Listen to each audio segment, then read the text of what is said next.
Serikali inakuja. Hii ni kubwa.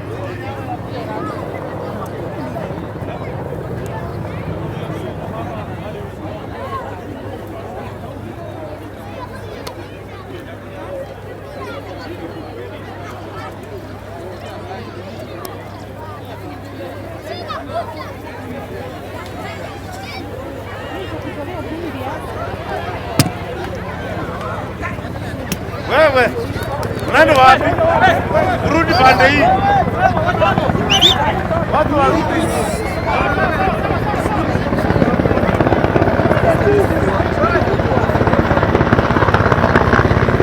Wewe buda. Songa hivi.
Itu apa? Itu apa? Ini apa? Ini apa? Apa? Apa? Kita apa? Kita apa? Apa? Skandale.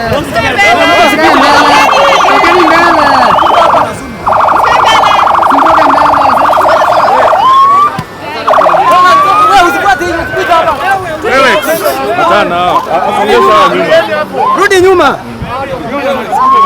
Rudi nyuma.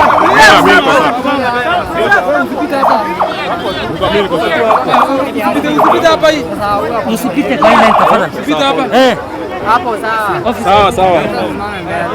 Uko sawa? Hapo sawa. Tusimamia hapo. Pole, simamia hapo pia. Kuna mtu sawa sawa mkubwa.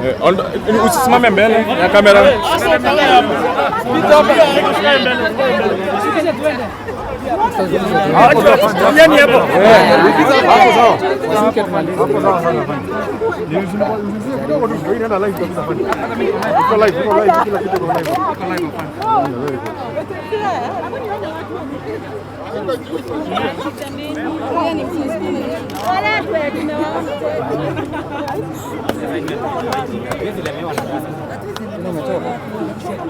Angalia songeni huko sasa. Songeni huko bana. Watu wa media ibaki hapo. Songe hapo. Wananchi ndio wanafaa songe nyuma. Poleni. Sasa unajua watu wanasema resto. Ngojeeni kwanza. Sasa nimesukuma hadi kadi yangu hata inakataa kurekodi. Mimi mkisonga nini nasonga? Sasa songa mbele. Songeni mbele. Sasa askari pia tuoni. Hapana, songa kidogo basi. Mimi mnafanya. Amta. Ndio mimi sasa mimi nataka na filamu. Watu wa media peke yake tu ni watu wa media. Watu wana simu ndio. Watu wa media peke yake. Sawa. Tutasikizana tafadhali. Hili tunaongea na sawa. Sasa mnakuja mnakuja wapi? Mnakuja nini simama? Watu wapita hapo tupia tia gaza. Wewe uko na simu. Can you just relax where you are? Yes. Sawa.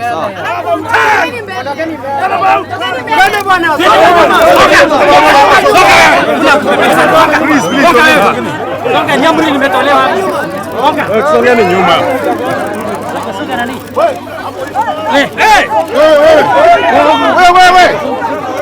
Simamishi wewe. Hapo. Songa msikaribia hapo.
Shall we? Okay.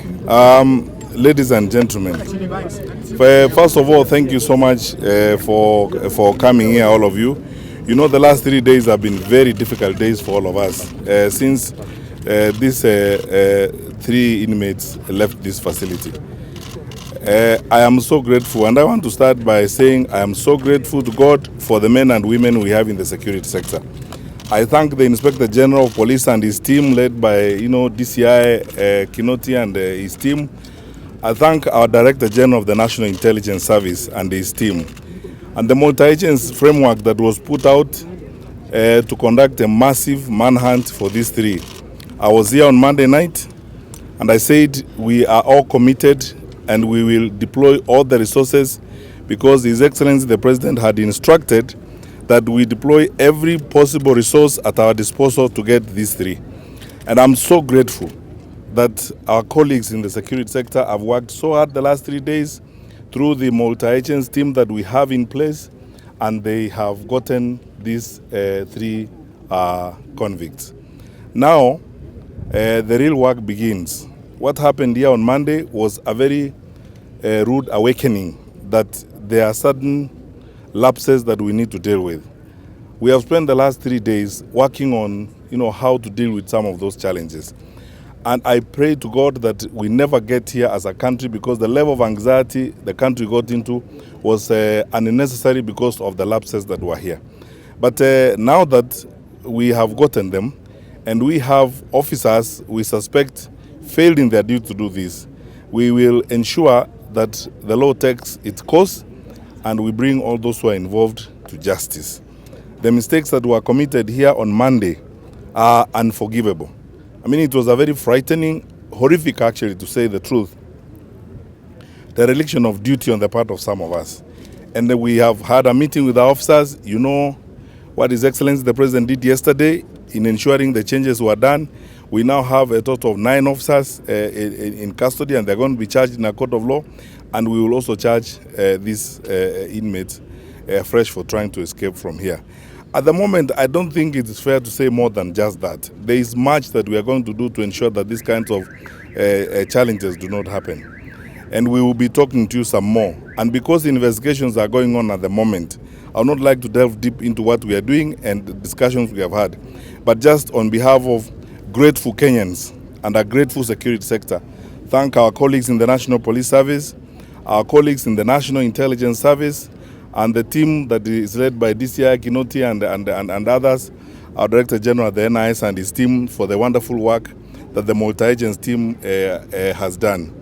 Our special team, the SOG team, I'm so grateful for the work that has been done to get these people back in here.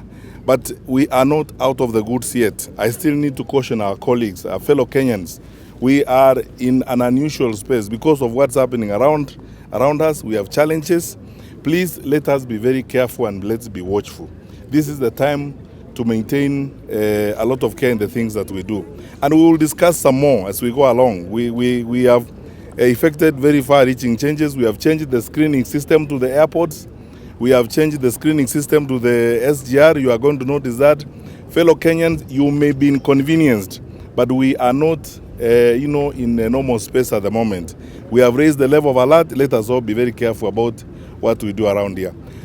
Please, if you allow me, and because we don't want to talk so much, I'll only invite my colleague, the Inspector General of the National Police Service, Mr. Mutiambai, to just say one word, and you let all of us get to work. We will come back to you with more information on this at the right time. IG. Asanteni sana. In addition to what CS has said, I'd like to confirm to Kenyans, our manhunt, we were able to get the 3 inmates within the border of Tana River and Mwingi. They were deep in the bush. Our assessment, these people were moving towards Garissa and maybe finally to cross to Somalia. I want to take this opportunity and thank Kenyans for the information they have shared, which has led to this success. And I want to appeal the same spirit to Kenyans. We keep vigil, we keep alertness, and whatever you get of security importance, we work together. It is because we have worked as a team, the all-nation approach. That's why we have been able to succeed. As he has said, I will not be able to give more details. Let us give Mr. Kinoti and his team time to investigate, and we'll be able to conclude this matter within the law. Asanteni sana. Maybe for the Kenyans who offered information, will they get the bounty? No. We are not going there at the moment. Let's be speculative about this.